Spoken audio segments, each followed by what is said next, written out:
Parfait. T'es de quelle religion, mon Désolé ami? pour la tout à l'heure. On va dire agnostique.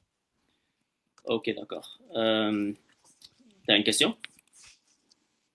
Oui, j'ai souvent entendu, enfin, c'est quelques lives où tu mets en avant le fait que parce qu'il y a un consensus, d'après toi, historique sur l'existence dans un premier temps de Jésus et qu'il y a euh, enfin, donc il y a des preuves que des gens ont attesté de sa résurrection. Dès lors, pour toi, ça ne peut être que vrai, et donc le livre contient la vérité. Et c'est ce que je voudrais mettre donc essayer de voir avec toi si ça tient réellement la route sur le plan académique. Parce que ce que tu entends par consensus scientifique, il faudrait partir d'abord sur le livre en lui-même, ce qui nous explique qu'il y a ce personnage, ça, j'ai pas de souci avec ça.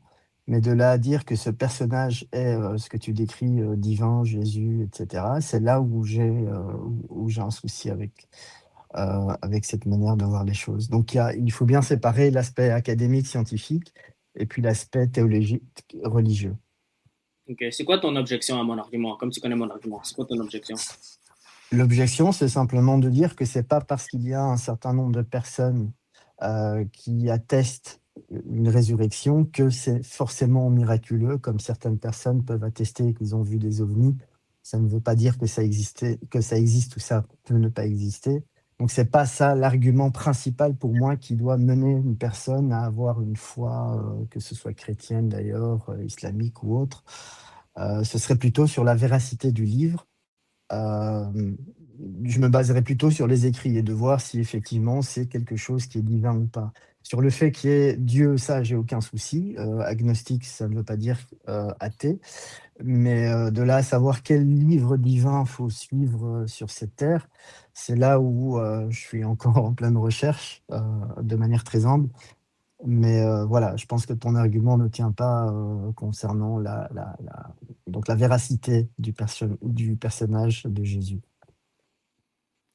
Ok. Est-ce que tu crois que les miracles sont possibles? Non. Ok. Miracle au Alors, sens où tu l'entends peut-être redéfinir ça, hein, mais miracle au sens où si quelqu'un est mort et que soudain il revient à la vie, ça, jusqu'à preuve du contraire, non. En tout cas, dans les lois naturelles, non. Euh, oui. alors, la raison pour laquelle tu dis que mon argument ne tient pas, c'est parce que tu es déjà venu à une conclusion philosophique que les miracles sont impossibles, n'est-ce pas? C'est pas une conclusion philosophique, hein, c'est l'observation naturelle des choses, puisque toi-même tu parles de la science, hein, et la méthodologie. Donc le principe de la science, c'est justement l'observabilité, le fait de falsifier. La science elle-même repose sur les fondements mathématiques et les fondements de la logique aristotélicienne.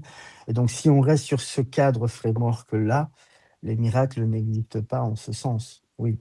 Ok. Alors, avant de donner des arguments pour la résurrection, je dois te prouver que les miracles sont possibles, n'est-ce pas? Oui. Ok, parfait. Est-ce que tu es d'accord avec moi que l'univers a un début? Alors, je suis en toute humilité, je suis ingénieur physicien et donc la théorie Big Bang, tout ça, donc je connais relativement assez bien, même si c'est assez complexe. Donc, je te suis sur ce point-là. Il n'y a aucune théorie valable aujourd'hui jusqu'à l'instant Planck, c'est-à-dire avant le Big Bang, ce qu'on appelle l'instant Planck. Il y a aucune théorie, enfin, il y a plusieurs théories, mais il n'y a aucune explication possible à ce stade. Il y a plusieurs théories. Et donc, cette histoire de cause à effet, oui, effectivement, il y a toujours une cause. On peut partir sur le postulat de dire que l'univers est infini, et c'est ce qui, je pense, explique le mieux l'univers, pour plusieurs raisons scientifiques d'ailleurs. Donc, je suis de ceux qui disent que l'univers est infini, donc a un début, mais sa création ne peut pas avoir commencé. Donc, il y a bien une entité qui a créé ça, d'où mon agnostisme en fait. Donc, je sais qu'il y a un créateur, Tu sais qu'il y a un mais créateur. oui, oui, tout à fait. Ok, alors, Ça, c'est c'est certain. toi, c'est toi accepter que les miracles sont possibles, mon ami. Mais non, c'est pas parce qu'il y a un créateur que les miracles sont possibles. Mais, Miracles, non. Absolument, mon ami. Parce que un créateur ne peut pas créer l'univers naturellement ou physiquement. Il doit le créer surnaturellement. C'est impossible que Oui, l'univers... Vas-y. alors la définition de miracle, OK, il faut peut-être la définir, mais en ce sens, effectivement, un créateur peut faire ce qu'il a envie de faire, oui. Alors, les miracles sont possibles, mon ami. Mais ça dépend ce que tu entends par miracle, parce que le fait d'avoir créé cet univers, pour moi, est un miracle. En ce sens, oui. Mais Si le le... miracle théologique, non, attends, mais le miracle tel que toi, je pense que tu veux le définir, qui est la résurrection de Jésus, de scinder une mer en deux, ou ce genre de miracle-là théologique, c'est là où j'ai où c'est ma limite, mais miracle au sens naturel, donc la nature, oui, ça c'est miraculeux en soi. Donc l'être humain, les cellules, la manière dont ça fonctionne, tout ça, c'est miraculeux, effectivement. Alors, quel miracle est plus extraordinaire?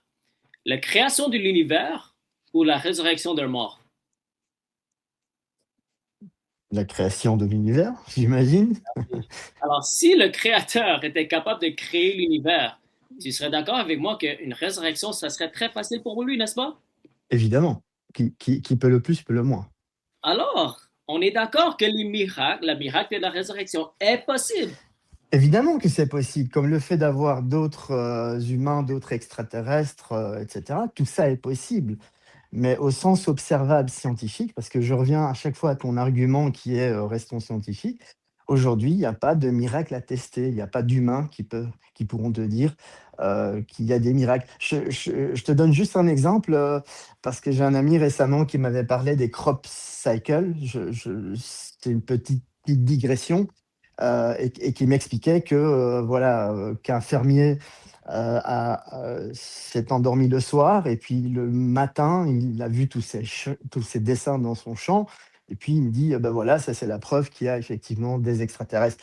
Et mon raisonnement était le suivant, c'était de dire, c'est plus probable qu'il y ait 1 million de personnes qui se sont levées, mesurées, fait ça en silence et rentrées chez eux, une entité que tu ne connais pas, tu ne sais pas décrire, qui aurait fait ça. Donc il y a miracle et miracle ici, hein, sur le plan théologique, il y a pas de miracle parce que c'est pas observable, on n'en connaît pas, mais sur le plan scientifique, oui.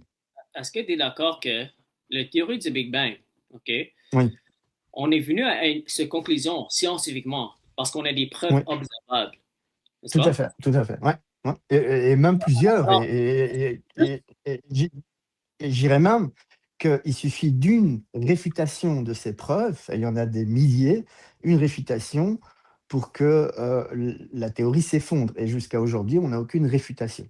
Donc oui, ça je te rejoins tout à fait. et toi, tu respectes le consensus scientifique, n'est-ce pas? Il faut être prudent avec ce terme consensus, hein, parce que le consensus en tant que tel sur une théorie, Big Bang, effectivement, c'est un consensus, mais il y a des théories parallèles aussi, qui prennent beaucoup d'ampleur d'ailleurs.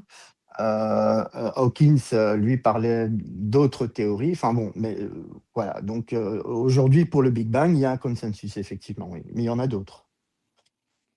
Est-ce que tu respectes le consensus scientifique, mon ami? Ça dépend. Théorie, oui, mais le consensus scientifique des années 30 de l'eugénisme était clair pour tout le monde. Or, il s'est avéré enfin, que c'est complètement faux. Pourtant, à l'époque, c'était un consensus scientifique. OK. Alors, toi, tu acceptes que l'univers a été créé surnaturellement par un créateur, n'est-ce pas? Que l'univers, qu'il y a une entité qui a induit cet univers, oui. Alors, même si cet événement, on l'a pas vu avec nos yeux, Mhm. on examine les effets et on fait une Oui, conclusion scientifique que tout à cet fait. événement s'est réellement passé. Tout à fait. Et même si cet événement s'est seulement passé une seule fois, ça ne veut Mhm. pas dire que c'est faux, n'est-ce pas? Mhm. Parfait. Oui. Alors, si on utilise le même critère pour la Mhm. résurrection de Jésus, Mhm. même si c'est quelque chose qu'on n'a jamais observé dans notre vie, on peut examiner les effets pour déterminer la cause de ces effets. et Tout à fait vérifier. logique et je te rejoins. Oui, oui, oui, oui. Effectivement, oui. Et quand on examine les effets de la Mhm, résurrection ou qu'est-ce qui s'est passé après la crucifixion de Jésus, on peut mhm. venir à une conclusion logique que la meilleure explication pour tous ces événements-là, c'est la résurrection de Jésus. Oui, mais sauf que allez, euh, je veux dire, pour analyser ces textes historiques de ces effets-là, donc ce que tu dis en théorie est tout à fait valable. Mais est-ce qu'on a des écrits concrets, réels, euh, qui attestent de ça? Parce que jusqu'à preuve du contraire, donc les apôtres sont des auteurs inconnus, etc. Enfin, donc, est-ce qu'on a quelque chose de relativement solide qui nous atteste justement de cette résurrection? Ouais. Alors, la même manière que toi, tu respectes le consensus scientifique, est-ce que tu respectes aussi le consensus historique? Alors, je peux te demander de définir ce que tu appelles consensus historique? Par exemple, c'est historiquement établi selon le consensus historique que Jésus était une vraie personne qui vivait en Israël dans le Ah oui, oui, oui, oui, tout à fait, oui. Ça, c'est une personne, oui. ouais. Ça, c'est pas de problème avec ça. Oui. Parfait. Est-ce que tu es aussi d'accord que Jésus a réellement été crucifié à la croix sous le gouverneur Ponce Pilate? Oui. Parfait. Maintenant, je sais que tu ne crois pas à la résurrection, mais selon le consensus historique, on sait que il y a eu des témoins oculaires de Jésus qui ont propagé le christianisme dans le premier siècle. Est-ce que tu es d'accord avec ça? Oui. Parfait. Mais ça ne veut pas dire que c'est vrai au sens académique, c'est-à-dire que les gens ont propagé un peu comme si on propage qu'on a vu une vision d'ovni. C'est pas pour ça que les ovnis existent, mais c'est vrai qu'il y a eu cette propagation. OK. Est-ce que tu es d'accord qu'ils ont propagé le message que Jésus a ressuscité de la mort? Oui, oui, oui, tout à fait. Donc ce Est-ce message a été propagé. que- Il n'était pas tout à fait clair d'ailleurs, c'est pour ça qu'il y a dû avoir donc les conciles de Nicée, Constantinople, etc., pour clarifier cette doctrine-là, parce qu'au début, ça n'était pas tout à fait clair. Mais c'est vrai qu'il y a eu cette tradition euh, de propager, oui. Qu'est-ce qui n'était pas clair? La divinité de Jésus, déjà de base, n'était pas claire, parce qu'au début, c'était des unitariens, puis enfin bon, je vais pas refaire toute l'histoire, mais dès le départ, le message de Jésus n'était pas clair. Parce qu'ici, on parle de la crucifixion, hein. Donc, le fait de savoir que ce message a été propagé, oui. Consensus historique là-dessus, oui. Par contre, sa divinité, non. Ça, c'était pas clair dès le départ. Est-ce que tu sais quand les évangiles ont été écrits? Je pense, alors je suis pas expert, hein, mais je pense que 70-80 ans après sa mort, on a déjà eu quelques parties, P25 et cetera. Donc il y a eu quelques manuscrits, mais aucun n'atteste de manière explicite que, Jésus est effectivement divin, ni lui d'ailleurs, ni lui ne, le dit de manière explicite. Donc en ce sens, il n'y a pas de notion de divinité, d'où les conciles de Nicée, le creed, pour définir que Jésus est effectivement divin, et puis les autres conciles qui ont suivi, et cetera. Donc le message de base n'était pas clair. Ça, on peut se mettre d'accord là-dessus. T'es sûr que t'es pas un musulman? Je suis agnostique. Je pense pas que je ne doute pas de toi, donc je m'attends à ce que tu ne te doutes pas, ne t'inquiète pas. Est-ce que tu peux juste dire Mohamed est un faux prophète? Pardon? Tu peux affirmer que Mohamed est un faux prophète? Je ne sais pas, au même titre que Jésus, si on atteste qu'il a existé, Non, non, non, un c'est juste pour prophète assurer que Mahomet tu n'es pas aurait pu musulman. exister. Mon ami. Parce qu'il y a beaucoup de musulmans qui font semblant qu'ils ne sont pas musulmans. Je veux juste assurer que tu n'es pas un de ces personnes-là. Alors, est-ce que tu peux juste dire Mohamed est un faux prophète? Je ne peux pas dire Bouddha est un faux prophète non plus. Je veux dire, moi, je suis intellectuellement honnête. Toutes les personnes qui ont C'est existé sûr. sur Terre ou qui ont existé pourraient avoir existé comme ne pourraient ne pas avoir existé. Est-ce que tu peux juste me prouver que tu n'es pas un musulman, mon ami? Juste dis Mohamed est un faux prophète. Mais en quoi cette avance que je dise que Mahomet est un faux prophète, ou que Bouddha est Ça un me faux prouve, prophète, ou que Jésus est ça un me faux prouve que prophète? tu n'es pas un musulman, parce que je ne parle pas avec les gens qui sont malhonnêtes. Alors, juste dis, Mohamed est un faux prophète. Alors, ça ne prouve en rien que je sois malhonnête ou pas, mais je trouve que de demander ça, je pense que c'est déplacé. Mais je peux le faire pour l'exercice philosophique. Donc, Mahomet est un faux prophète, pas de problème. Et tu peux aussi dire, Mohamed est en train de brûler en enfer. Là, je pense que c'est plus académique du tout. On sort du contexte, ça n'a plus rien à voir. Je veux dire, moi, j'ai répondu à ta première question et te montrer que j'étais de bonne foi pour qu'on puisse continuer. Mais si Mais après tu continues avec enfer ou je ne sais quoi d'autre, là, moi, je bon, ne ça, comprends c'est pas plus rien, hein. pourquoi vous ne voulez pas assumer que vous êtes musulman pour entrer dans un débat. Je ne comprends pas cette stratégie des musulmans. Mais il n'y a aucune stratégie. Je te dis que je suis agnostique. En quelle stratégie tu es en train de parler? Je suis complètement agnostique. Je te crois pas, mon Donc, je ami. sais qu'il y a une divinité. Je sais qu'il y a une divinité. Et la raison pour laquelle je pense qu'il y a une divinité, c'est parce que physiquement, je te dis encore une fois, je suis donc ingénieur en physique nucléaire des particules, ce qui m'a prouvé, si tu veux démontrer donc l'entité divine, c'est ce qu'on observe dans l'univers. C'est-à-dire que aujourd'hui, on est à du 0,5% d'observable. Si on ajoute la matière noire, boson, X, etc., on arrive à 20%, etc. Je vais Jusqu'à insulter. l'énergie noire, on est même à 95%.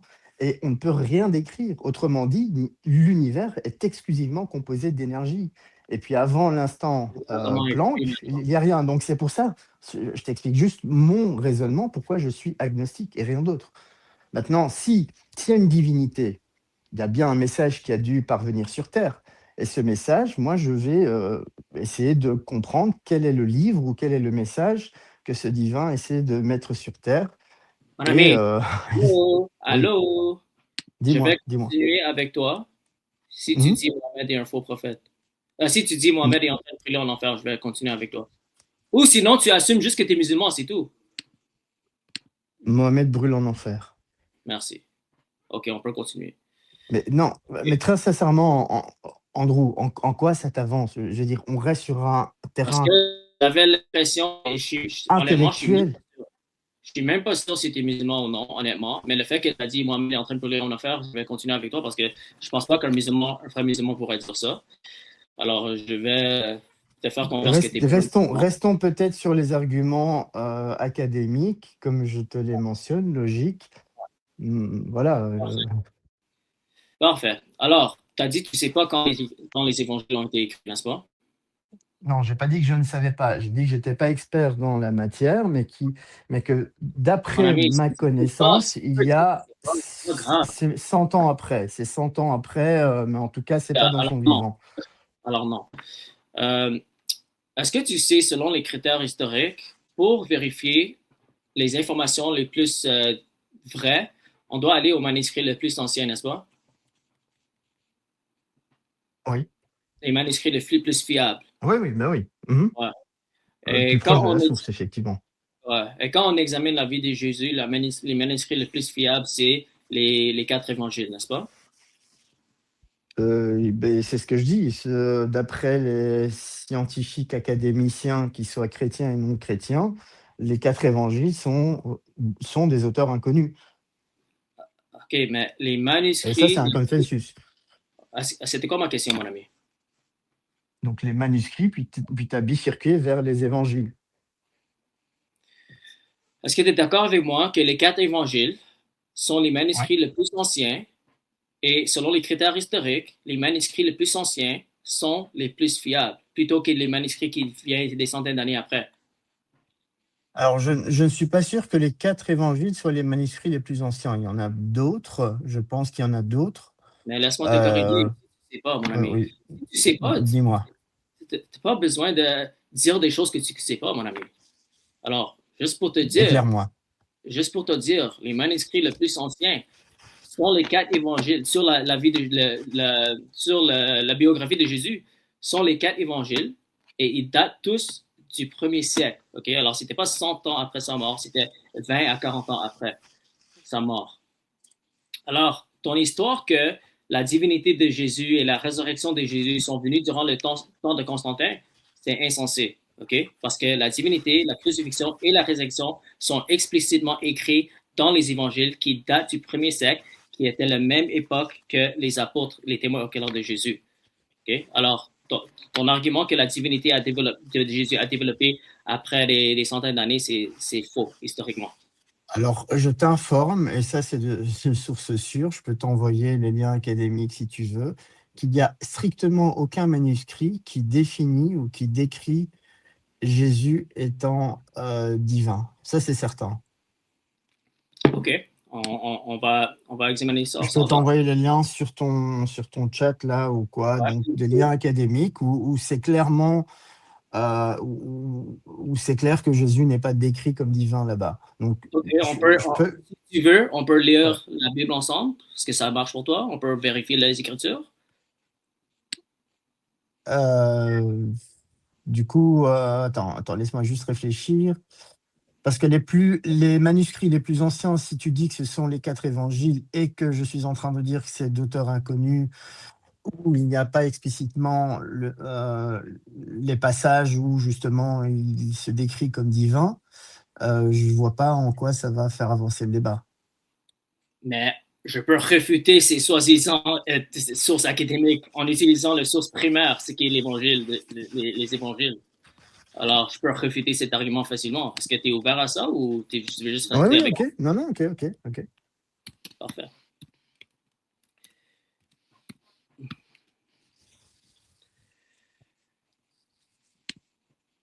OK, Jean 20, 28. Mhm. OK, alors, après que Jésus apparut à Thomas, il dit, tu vois mon écran? Attends, hein, je suis juste en train de zoomer parce que j'ai pas. Oui, ok. Donc 28, Thomas lui répond. Ok, oui. OK, alors on va commencer à 27. Puis il dit à Thomas, avance ici ton doigt et regarde mes mains, avance aussi ta main et mets la doigt dans mon côté et ne sois pas incrédule, mais crois. Thomas lui Mhm. répondit, mon Seigneur et mon Dieu. Jésus lui dit, parce que tu m'as vu, tu as cru. Heureux ceux qui n'ont pas vu et qui ont cru. Est-ce que c'est explicitement cité que Thomas appelle Jésus mon Seigneur et mon Dieu? Attends, je suis en train de lire en même temps que toi. Thomas lui répond, mon Seigneur et mon Dieu. Jésus lui dit, parce que. Alors, lui, Thomas, effectivement, peut dire mon Dieu, mais est-ce que Jésus lui confirme qu'il est Dieu, effectivement? Oui, parce que le prochain verset dit quoi? Parce que tu m'as vu, tu as cru. Heureux ceux qui ont cru. Jésus a fait encore présent ici. Enfin, il y a un contexte à lire, hein. Ici, à la limite, je reprends la référence. Je suis entièrement ouvert à ça, hein. Donc, je prends la référence et je vois le contexte en entier. Euh, Attends. Faut que j'essaie d'être honnête avec ce que tu dis, mon ami. Faut pas essayer de refuter quand c'est clair devant toi. Je, je, je peux réfléchir et avoir un esprit critique ou il faut juste avaler ce que tu dis? Euh, mais tu veux réfléchir tant que tu es intellectuellement honnête, j'ai pas de problème. Mais Vas-y, qui vas-y. détermine intellectuellement honnête? Parce que j'ai l'impression que ce sont tes critères. Donc au début, je viens intellectuellement honnêtement et puis tu me testes sur mon agnosticité. Maintenant, quand je te dis que j'ai besoin de contexte, donc je comprends ce que tu me dis là, mais j'ai besoin de contexte, je regarderai ça et puis à la limite, on peut se revoir, mais ok, je vois le point. Ok, parfait. Alors, c'est juste pour te dire que cette affirmation que la divinité est nulle part dans les Écritures, c'est juste faux. Ok? Ça, c'est juste un seul verset parmi plusieurs. Ah, mais je pense qu'on a changé un peu le sujet parce que c'est toi qui t'as amené la divinité de Jésus. Je voulais juste rapidement réfuter cette fausse information. Mais retournons à la résurrection de Jésus. Okay? Tu es d'accord avec moi que Jésus a été crucifié à la croix sur le gouverneur Ponce Pilate? Tu es d'accord avec moi que les chrétiens, ils ont propagé la résurrection de Jésus? Et est-ce que tu es aussi d'accord avec moi qu'ils étaient prêts à mourir pour la déclaration de la résurrection? Oui. Ok, parfait. Alors, c'est comme ça que le christianisme a propagé dans le premier siècle, ok? Les disciples de Jésus, ils ont proclamé qu'ils ont vu Jésus ressusciter la mort. Et pourquoi on sait qu'ils disaient la vérité? Parce qu'ils n'avaient pas de motivation pour mentir, parce que leur proclamation leur a coûté leur vie. Et ils ont vécu de la souffrance et la pauvreté jusqu'à la mort. Et c'est Ouais. comme ça que le christianisme a propagé partout dans l'Empire romain. C'est pour ça que les Juifs du premier siècle, ils ont commencé à pratiquer une nouvelle religion. Ok, ils ont commencé à adorer Jésus les dimanches plutôt que les samedis. Ils ont commencé à faire les communions, les baptêmes. Ils ont arrêté de sacrifier au temple. Alors, il y avait un grand changement qui s'est passé dans le premier siècle en Israël. Et cette religion a propagé partout en Israël et éventuellement partout dans l'Empire romain. Alors, tout ça, c'est des faits établis par les chrétiens et non-chrétiens. Et je viens à ma conclusion logique que la meilleure explication pour tous ces événements dans le premier siècle qui vient après la crucifixion de Jésus est la résurrection de Jésus. Voici mon argument. Est-ce que tu peux le réfuter? J'entends ton argument, mais ce que je demanderais de faire de mon côté, parce qu'en fait, ici, ce que tu me montres, c'est une version, attends, donc c'est une version française. De mémoire, je crois que les premiers textes, c'était araméique, hébraïque et puis traduit en grec. Donc c'est plutôt ces versions-là qu'il faudrait voir. Mais d'après mes informations, en tout cas, ça n'était pas repris de cette manière-là. Il n'était pas divin. Mais voilà, je te dis, Alors, alors là, je- tu retournes à la divinité de Jésus. Est-ce que tu as écouté mon argument ou non? oui, oui. Donc je l'ai écouté, je l'ai lu, je l'ai noté. Et ce que je disais, c'est que je vais essayer de retourner à la source pour effectivement voir à ce niveau-là si c'est effectivement Dieu au sens où on le comprend aujourd'hui, ou c'était dit différemment. Mais voilà, les sources académiques expliquent clairement qu'il n'y avait pas de divinité en tant que telle, de décrite dès le début. Et c'est quoi le rapport avec ce que je viens de dire par rapport à la résurrection? La résurrection, ça, je suis d'accord avec toi. Tu es Donc la d'accord? propagation, la manière dont ça a été fait, oui, oui, ça, je suis d'accord avec toi. Tu es d'accord que Jésus a ressuscité de la mort? D'après les témoignages, si c'est avéré historiquement, c'est un fait possible. Et c'est vraiment une position humble, hein. C'est pas que j'essaye de réfuter ou quoi, mais c'est un fait possible. Si tu me dis que c'est un, allez, c'est un consensus historique et c'est comme ça que donc ça s'est propagé, c'est un fait possible, oui. OK, parfait. Est-ce que tu avais d'autres questions? Non, mais je voudrais revenir sur ce point de divinité, si tu veux bien, peut-être plus tard, si ça te va, avec des vraies sources académiques où je pourrais te démontrer du coup qu'il n'y avait pas cette notion de divinité, malgré le texte en français. Mais sinon, sur le reste, je te suis, j'ai pas de souci. Pour dire, j'aime bien ton approche où tu essaies quand même de rester académique, logique. Donc, je trouve que c'est pas mal ton type de débat. Je suis pas là à attaquer ou à essayer d'être intellectuellement malhonnête. C'est vraiment essayer de comprendre parce que, comme tu sais, finalement, s'il y a un Dieu, on doit comprendre le vrai message. Et pour comprendre ce vrai message, ah ben, il faut avoir l'esprit critique, analyser les textes et puis essayer de choisir donc la bonne religion. Donc, voilà, bon, moi, je trouve que c'est important. Mais je te remercie en tout cas pour ces éclaircissements. Et voilà, peut-être à bientôt. OK, que Dieu te bénisse. Merci pour ton temps. À toi aussi, merci beaucoup. Au revoir.